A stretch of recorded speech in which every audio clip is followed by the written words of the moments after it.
Terwyl ons net so staan, kom ons buig ons hoofde. Ons wonderlike Vader, wat 'n voorreg om U te mag aanbid, om laag voor U te mag stil word in die erkenning van U grootheid en U almag en U heerskappy. En Vader Jahwe, dat ons lewens in die totaliteit van ons bestaan in U veilig is. Dis ons anker, dis ons vertroosting en so ook ons hoop dat ons hele toekoms, Vader Jahwe, en U versekerd is en daaroor ook dit wat ons vanaand ook hanteer, word verheerlik dan ook in ons samesyn. Ons dank en ons eer U in Yeshua se naam alleen. Amen. U kan gerus sit. Hartlike goeienaand, geliefdes. 'n Lekkerte om op 'n Sondag aand hier by u saam te kan kuier. Kom ons blaai daar vir ons teksgedeelte dan na Lukas toe. Aan die einde van Lukas 24, ons lees daai bekende gedeelte en ons skryf bo aan die boodskap die hoop van Israel, die hoop van Israel, want die hoop van Israel is 'n anker waarop ons bou. Dis 'n belangrike beginsel. Lukas 24. En as julle klaar geblaai het, wil ek gou hê julle moet opkyk, laat ek eers 'n vraag kan vra voordat ons begin. Ons vra vir hierdie kant. Hoeveel Emmausgangers was daar? Daar's nou eers kajuitraad. Die probleem is as daar nie eensstemmigheid is daar nie. Wat sê julle kant, hoeveel was daar? Ons is in 'n raaiskoot vanmôre. Ag, vanaand. Nou, toe maar ek is op die mekaar. Ek het ook die aand weet. Nou ja, julle kom ons lees daar vanaf vers 13 af.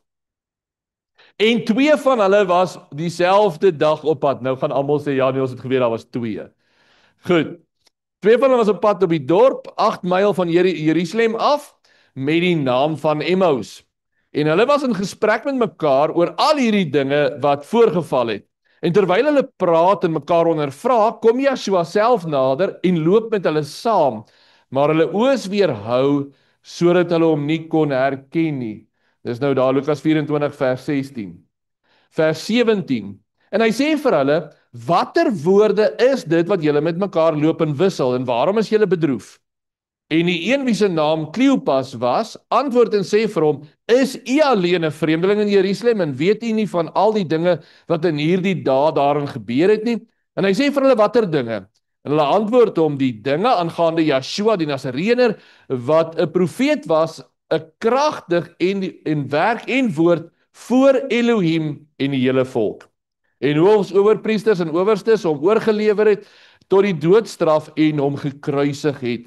En ons het gehoop dat dit hy was wat Israel sou verlos. Maar nou is dit vandag met dit alles die 3de dag van dat dit plaasgevind het. Maar die sommige vroue het ons ook ontstel nadat hulle vroeg by die graf was.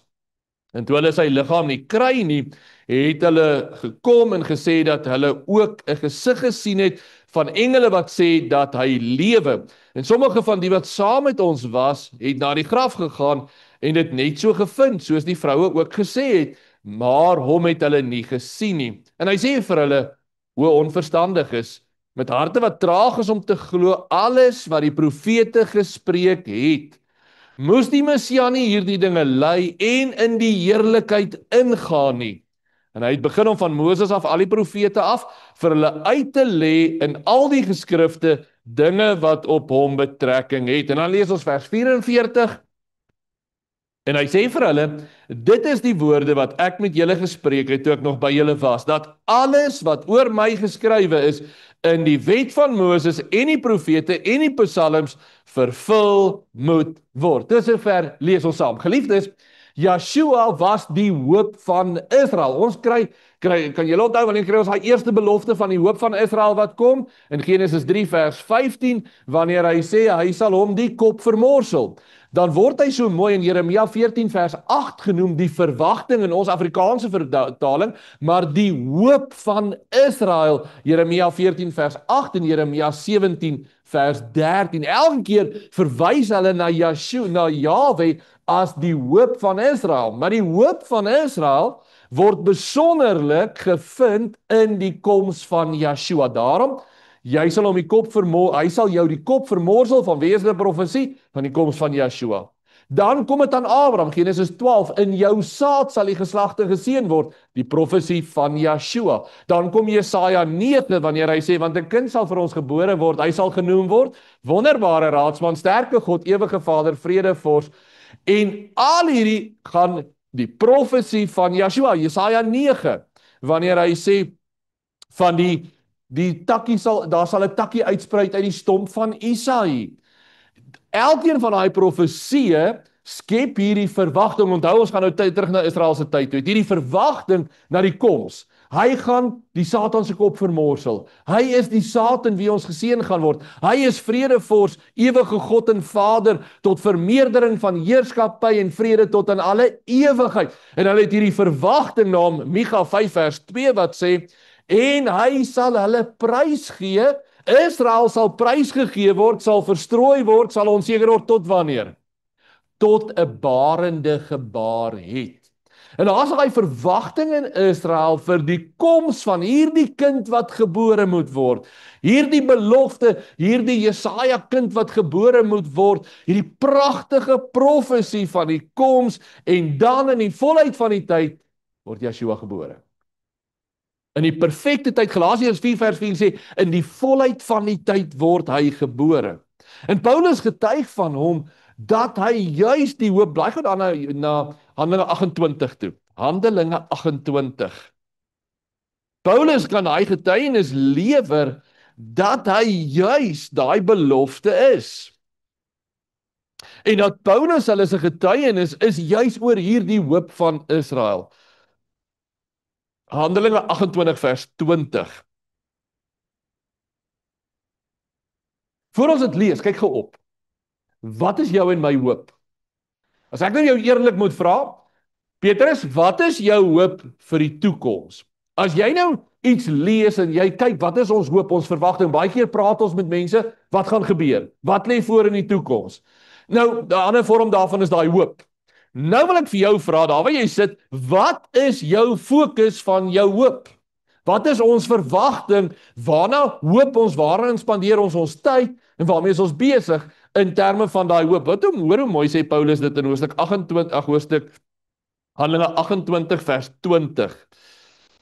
Om hierdie rede dan het ek versoek om u te sien en toe te spreek, want dit is oor die hoop van Israel dat ek met hierdie kettinge geboei is. Vers 23.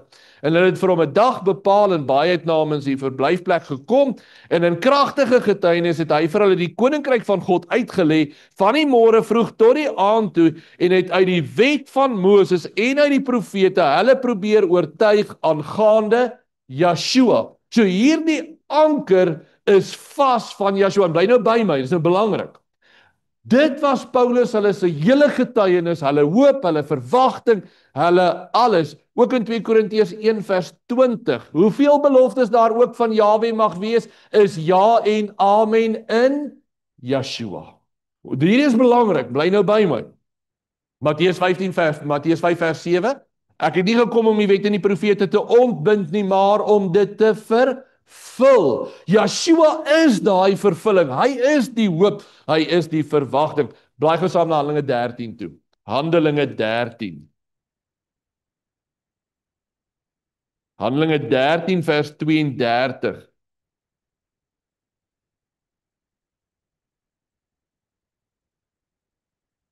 En ons bring julle die goeie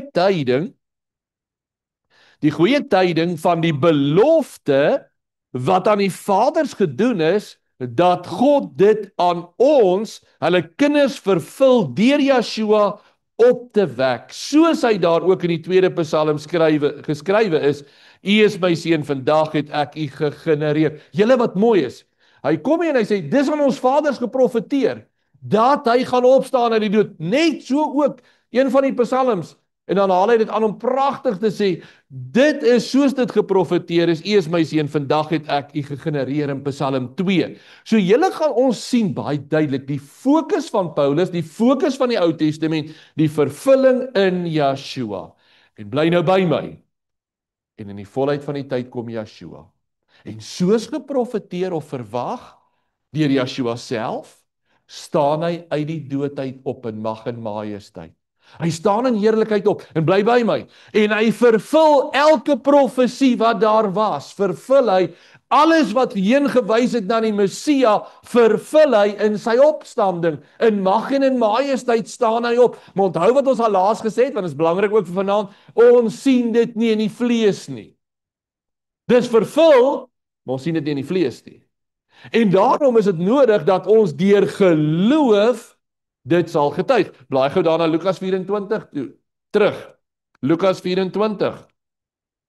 Daarom is dit belangrik wanneer Lukas 24 vers 44 vir ons sê, en hy sê vir hulle, dit is die woorde wat ek met julle gespreek het toe ek nog by julle was, dat alles wat oor my geskrywe is in die wet van Moses en die profete en die psalms vervul moes word. Waarvan praat hy? Sy opstanding uit die dode uit. Dis moes gebeur het. Bly nou by my. Nou is die belangrikheid dat wie is die fokus, die hoop en die verwagting van Israel? Yeshua. Bly by, dis belangrik. Alles sien ons dit nie nou in die vlees nie. Nou wil ek vir julle dit vra. Wat is die kern van ons hoop vir die toekoms? Is dit enigiets anders as Yeshua? Bly nou by my. Is dit vreemde goeders, is dit snaakse goed, of is my en jou hoop juis Yeshua? Bly nou by my. Die belangrikheid vir ons is dat die hoop van Israel bly nog steeds Yeshua. Al sien ons hom nie in die vlees nie, wat verwag ons? Sy wederkoms. En nou baie belangrik, deur die eeue was daar nog altyd deur die mens gegryp na gebeurtenisse en voorspellings en dinge wat gebeur, en mense se hoop word afgelei van Yeshua na fisiese gebeurlikhede toe. En mense stuur boodskappe aan en al hierdie boodskappe en die fokus wat baie keer mense se lewens gaan oor die toekoms, is nie die fokus op Yeshua nie, maar wat ons moet verwag moet gebeur. En aardse gebeurtenisse en dinge, en veral wanneer daar krisis en onseker tye is, dan word ons oorstroom deur eindtyd profesieë. Dan word ons oorstroom deur opinies en gedagtes en mense wat gryp na eindtyd bepalings oor wat is ons hoop. Was nog altyd so, of kom ek stel dit so, was dit van die eerste eeu af so? Ja. Dit het wel later al hoe meer toegeneem. Ons kan dit in ons eie tyd sê, as ek net vinnig moet sê, net in die afgelope 25 jaar, kan julle, ek het al lankal, ek wil juist nou iets weg van ons af vat, want dit was naby ons, maar wêreldwyd, hoekom, hoor mooi, dis wêreldwyd, dis nie net by ons nie, dis wêreldwyd. Daai hele Y2K gedagte in 2000, dat die Babylon stelsel rekenaars gaan tot 'n einde kom, met die rekenaars wat in gaan kom, met die telling, met die datum in die jaar 2000.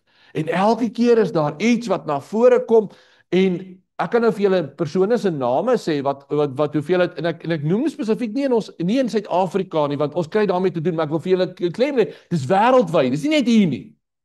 Dis wêreldwyd, 'n man wat geprofeteer het, dat 21 Mei 2011 gaan die wederkoms wees, en die wegraping gaan plaasvind, en dan gaan die wederkoms 21 Oktober wees, nou nutteloos om te sê, toe die wegrapingsdatum kom, toe sê hulle, dit was nie 'n fisiese wegraping nie, dit was 'n geestelike wegraping, maar die einde is nog steeds 21 Oktober, en toe 21 Oktober, toe word dit ook aangeskuif, en ons gaan daaroor glimlag, maar die hartseer deel is, hoeveel mense daarmee besig is, hoeveel mense hulle hoop stel op fisiese verwagtinge, en hoor mooi, ook sekuriteit. Ek kan onthou toe ek jonger was, het ek 'n sekere perspektief gehad oor die eindtyd. Ek het 'n perspektief gehad oor 3,5 jaar verdrukking, dan kom Yeshua, die oordeel oor die nasies, dan die 1000-jarige vrederyk en al daai goeders. En ek het baie sekuriteit daarin gevind, want jy voel veilig daarin, want jy weet wat om te verwag. En die fokus word later hierdie dinge en nie Yeshua nie. En ons fokus word weggeskuif, soos nou die dag nog plaasgevind het weer, wêreldwyd wat verwag het, 23 en 24 September. En al hierdie dinge, en dis belangrik, wil jy moet hoor, word 'n fokus vir ons as mense, gelowiges. En dit verander ons fokus weg van wie ons hoop moet wees, en julle gaan dit nou sien wanneer ons daarby uitkom. En ons fokus en ons gedagteswêreld en ons geloofslewe word gebou om sekere fisiese gebeurlikhede wat nou moet gebeur, waarvoor ons wag. Dieselfde kry ons dan met die verdraaiing van Bybeltekste word verdraai. Profeseë word buite konteks gehaal om ons eie tyd, ons moderne omstandighede ingeforseer om iets te moet sê vir my en vir jou vandag. En ons soek nou 'n antwoord. En onthou, baie gelowiges hanteer die Bybel met daai gedagte, ek wil nou weet wat die Bybel nou vir my sê in 2025 in terme van fisiese gebeurlikhede in die wêreld en in Suid-Afrika. Dit bring soveel geestelike skade by mense wanneer hulle ontnigter word en dit nie gebeur nie. Wanneer daar gesê word, aangekondig word, dis wat gaan gebeur, en dan gebeur dit nie. En dit bring ons getuienis ly baie skade. Want hoe dikwels, hoe maklik is dit nie om vir iemand te sê, ek sien dit gaan gebeur, dit gaan plaasvind, en dan gebeur dit nie plaas, dan vind dit nie plaas nie. En ons getuienis ly skade as ons daarmee ophou. Leuns en valse dinge word bekleed met Bybeltekste. En Bybelse profeseë word letterlik vernietig om iets te sê wat ons wil hoor. Geliefdes, die Bybelse benadering tot die toekoms. Hoor mooi. Vir ons wat leef na die opstanding van Yeshua, is die fokus nie op sekere gebeurlikhede en fisiese dinge wat ons moet verwag nie, maar die fokus is nie op 'n sensasionele verwagting van gebeurlikhede nie, maar op ons lewe in Yeshua. Dis ons fokus.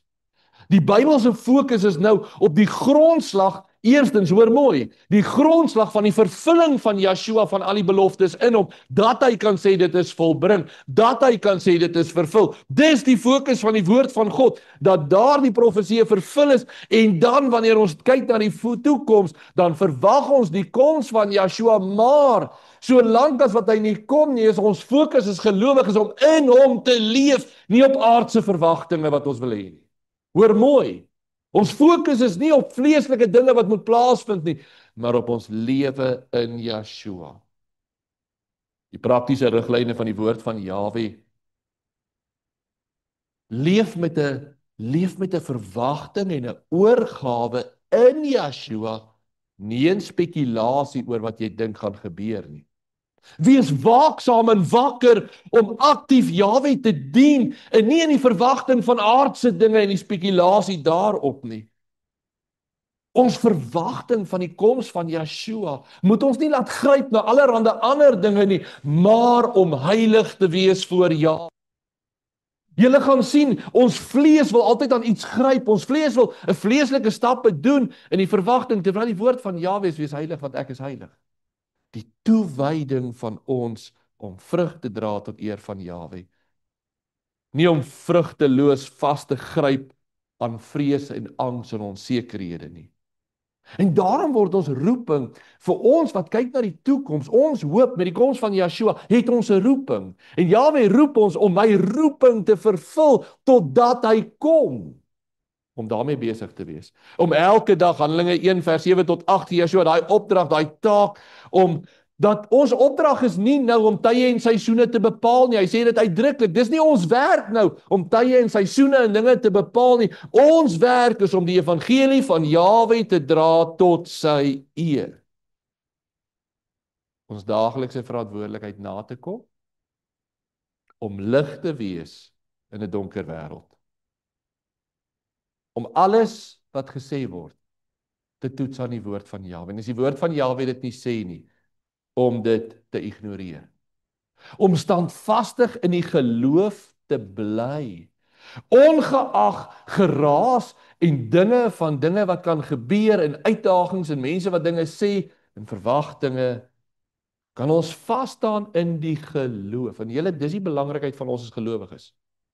Juis wanneer daar onseker tye is, juis wanneer ek amper voel of as ons nou kyk teruggaan na die verlede, in oorlogtye, onseker tye, rampspoedige tye, wanneer ook al, wat ook al gebeur, is dit die gelowiges wat standvastig bly op die hoop van Jahwe, met die verwagting van die wederkoms, nie om vasgevang te word in die angs van hulle tyd en die onseker van hulle tyd nie. Een van die duidelikste voorbeelde seker was in ons eie tyd 5 jaar terug met COVID. waar so baie mense met angs en onsekerheid gegryp het na elke tweede ding. Maar die hoop waarmee ons moes besig wees om in daai tyd ons fokus op hom te sit aan wie ons behoort. Ons hoop is nie in datums en gebeure nie, maar op die getroue belofte van hom wat gesê het, ek kom weer. Dis ons verwagting. Ons hoop is nie op hierdie aardse vleeslike dinge nie. En ons sien nie dat dit die doel van die Bybelse geskrif in die Nuwe Testament vir ons is om vir my en vir jou in 2025 te sê wat ek fisies 'n padkaart moet verwag wat môre en oormôre in Suid-Afrika gaan gebeur. Maar die woord is daarom vir ons te sê ek kom gou. Dat ons moet gereed maak daarvoor. Daarom moet ons lig wees in 'n wêreld in plaas daarvan om meegevoer te word met vrees en sensasie. Vertrou Jahwe se tydsberekening, nie ons as mense se nie. Ons kan so maklik kyk en ons kan sê, maar dit moet nou die tyd wees. Hoe baie keer hoor ons die stem, dit moet nou die einde wees, want dit en dit en dit en dit. En as jy dit ontleed, dan is dit leeg. Vertrou Jahwe se tyd. 2 Petrus 3 vers 8 tot 9 sê, herinner ons dat Jahwe se tyd is nie ons tyd nie. Jahwe se maatstaf is nie ons maatstaf nie. Tog bly hy getrou. Kom ek vra dit gou, sal Jahwe eendag te laat wees? Nooit. Hy weet presies. Sy geduld is genadetyd. Genadetyd vir jou en vir my om vrug te dra. Nie om te gryp na ander goeders nie, maar om vrug te dra tot sy eer. Om ons tyd hier op aarde te gebruik om te leef tot verheerliking van sy koninkryk. Julle, dis heeltemal 'n ander benadering.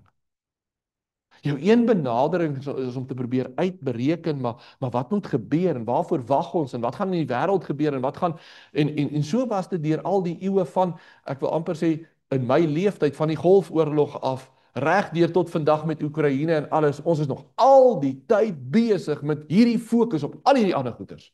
En dit steel ons fokus van Jahwe af om in Yeshua te hoop op sy koms.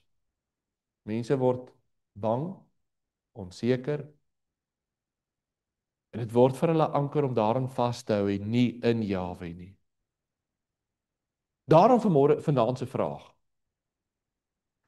Volgens die woord van Jahwe, hoe leef ons in die verwagting van die wederkoms van Yeshua? Is dit in die berekening van tye? Is dit in die naslaan om te kyk wat gaan gebeur en hoe dit gaan gebeur? Of is die roeping wat ek en jy het, nie om datums en gebeure na te jaag nie, maar om waarlik in Yeshua te leef? As ek en jy werklik sien ons verwag sy koms, dan is ons getuienis om Jannes in hom te leef, want dan getuig ons hy kom weer. Het help nie ek gaan met lippe taal, ek sê hy kom, maar my hart is nie by hom nie. JP, wanneer ek getuig, ek verwag sy koms, dan leef ek nou in hom, want hy is op pad verseker. En ek weet nie wanneer nie, maar ek weet op die perfekte regte tyd, volgens die welbehae van Jahwe. En elke dag wat hy nie kom nie, is genade vir my om te volhard tot die einde toe. En as hy oor 2 of 5000 jaar eers terugkom, dan was dit vrugbare tyd tot eer van Jahwe. En dis ons roeping. Dit moet ons boodskap dan wees ook na buite. Geliefdes, ons hoop en ons anker, ons vastigheid, die sterfte en die opstanding van Yeshua, waarin al die beloftes van Jahwe vervul het, hy het oorwin, hy het opgestaan, hy het opgevaar. Wat is die volgende belofte wat Yeshua vir ons gee? Hy kom terug. En tot dan bly ek en jy getrou. Tot dan is dit ons fokus. Net vir interessantheid. Het die skrifgeleerdes van daai tyd hard probeer om te identifiseer wie was die Messia. Gou, jy moet so maak of so maak. Baie hard, was hulle reg? Nee. Met al die moeite om dit na te vors en te kyk, wie is dit? As Jahwe dit nie in jou hart openbaar nie, is dit Ikabod. Dis nie jou en my werk om te moet probeer naspeur, en ek wil julle moet mooi hoor. Jy hoef nie bang te wees as kind van Jahwe om te wonder dat jy agter vreemdes gaan aanstap nie. Ek en jy behoort aan Jahwe. Hy sal homself in ons harte openbaar. Daar gaan geen onsekerheid by ons wees wanneer Yeshua kom nie. Dit gaan absoluut vir ons duidelik wees. My en jou werk nou is nie om ek wil tog vir julle sê, ek kan onthou as kind dat dan sit jy en dink maar sê nou maar die anti-kris kom en hoe gaan ek nou verwar wat daai tyd nog met Openbaring 13, so ons dit so verstaan het. Sê nou maar die anti-kris kom, hoe gaan ek weet dis nou die anti-kris en dis nie Yeshua nie. Sê nou maar ek loop agter hom aan, ek loop nie agter Yeshua. En ou was so onseker met al daai goeters en jy het hierdie aardse strategie gehad van ek onthou nou 'n kind. En dan dink jy as kind, maar die Bybel sê almal sal hom sien. So die anti-kris sal almal nie sien nie, maar almal sal Yeshua sien en jy het al hierdie aardse redenasies om en ek wil vanaand sê dis 'n hoofstuk waardeur ons moes gegaan het. Maar ons fokus is Yeshua. Ons fokus is die een wat oorwin het. En ons leef in hom met alles wat ons is. En ons werk is nie om met hierdie strategieë te probeer uitsif wie is wie nie. Ons werk is om in Yeshua te leef. Yeshua is die hoop van Israel. Daarom belangrik. Dit kan wees of dit kan voel vir ons in 'n moderne tyd wanneer ons kyk na al die gebeurlikhede dan wonder ons kan amper onseker word maar sal Jahwe sy volk bewaar? Ons sien al die gebeurlikhede, ons kyk wat gebeur in Europa, ons kyk wat gebeur in die wêreld en ons wonder waar is Jahwe se volk as die tyd so aangaan gaan daar nog van sy volk oorbly? Gaan dit nie wees dat Israel amper totaal geassimileer word deur die ander volkere en verdwyn en weg en die tyd loop uit nie. Geliefdes, sal Jahwe 'n suiwere volk ontmoet met die wederkoms van Yeshua. Amen. En ons het daai sekerheid bly dan na Jeremia 31 toe. Ons hoef nie daaroor te vrees en onseker te wees nie. Jeremia 31, Jahwe sal 'n volk wat heilig is aan hom, daardie oorblyfsel sal hy met sy wederkoms ontmoet. Jeremia 31 vers 35. So sê Jahwe wat die son gee tot 'n lig oor dag en 'n ordening van die maan en van die sterre tot 'n lig in die nag, wat die see beroering bring sodat sy golwe bruis. Jahwe van die leerskare is sy naam. As hierdie verordeninge voor my aangesig sal wyk, spreek Jahwe, dan sal die nageslag van Israel ook ophou om 'n volk te wees voor my aangesig vir altyd. So sê Jahwe, as die hemele daarbo gemeet en die fondamente van die aarde daaronder nagespeur kan word, dan sal ek ook die hele nageslag van Israel verwerp weens alles wat hulle gedoen het, spreek Jahwe. Jahwe se getuienis is, sien jy die son, maan en sterre? Sien jy die see wat bruis? Ek sal my volk bewaar. Daar gaan baie ding gebeur. Daar gaan nog baie ding gebeur. Daar het baie ding gebeur. Een ding wat ek en jy weet, Jahwe hou sy oorblyfsel vas. Romeine 11 vers 5, so is daar ook in die teenswoordige tyd 'n oorblyfsel ooreenkomstig die verkiesende genade van Jahwe. Ek en jy hoef ons nie daaroor te bekommer nie. Dit sal Jahwe doen. My en jou werk is om in Yeshua te leef. En daarom, geliefdes, wanneer ek afsluit vanaand, ons werk in die verwagting van die hoop van Yeshua is om in hom te leef. As ek en jy 'n verwagting het dat hy weer kom, Anke, dan hou ons nie met ander dinge besig nie. Dan gryp ons nie na aardse dinge nie.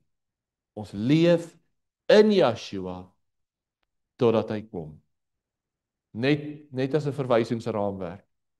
Hoe baie mense in die vorige geslag wat oorlede is, het gedink hy gaan kom in hulle tyd. En dit het nog nie gebeur nie. Maar die een vereiste was dat hulle aan Jahwe, dat hulle moes geleef het in Yeshua. En daarom wil ek vir ons vanaand ook sê, kom ons wees getrou om in Yeshua te leef. Dis hartseer wanneer daar 'n bietjie trauma in die wêreld is, dan skielik word almal gelowig en dan loop die dienste oor en dan's almal besig met aanbidding en godsdiens en alles en dan 2 maande later dan verdamp dit net weer. As gelowiges mag ons nie so wees nie. As gelowiges moet daar by ons toewyding en ywer wees vandag, al gebeur daar niks.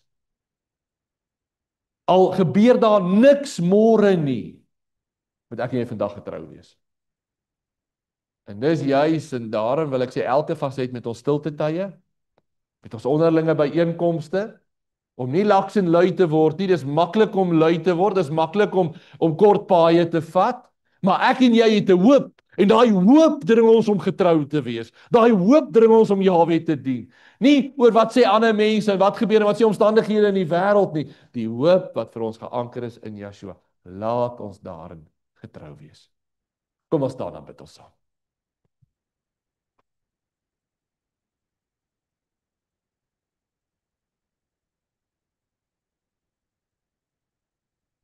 Ons wonderlike Vader, wil U ons help om regtig ons hart en ons oog en ons gedagtes op U te vestig. Vader Jahwe, so maklik kan ons besig raak met allerlei ander dinge. Maar help ons om ons in U te anker en dat as ons waarlik Yeshua verwag, dat ons in Hom sal lewe. Ons wonderlike Vader, help ons om getrou te wees. Help ons om te volhard tot die einde toe. Dankie dat ons dit kan bid, ook vir hierdie week wat voor lê. Wil U ons vorm, wil U ons rig tot lof en tot eer van U wonderbare naam. In Yeshua se naam dank en eer ons U daarvoor. Amen. Geliefdes, terwyl ons net so staan,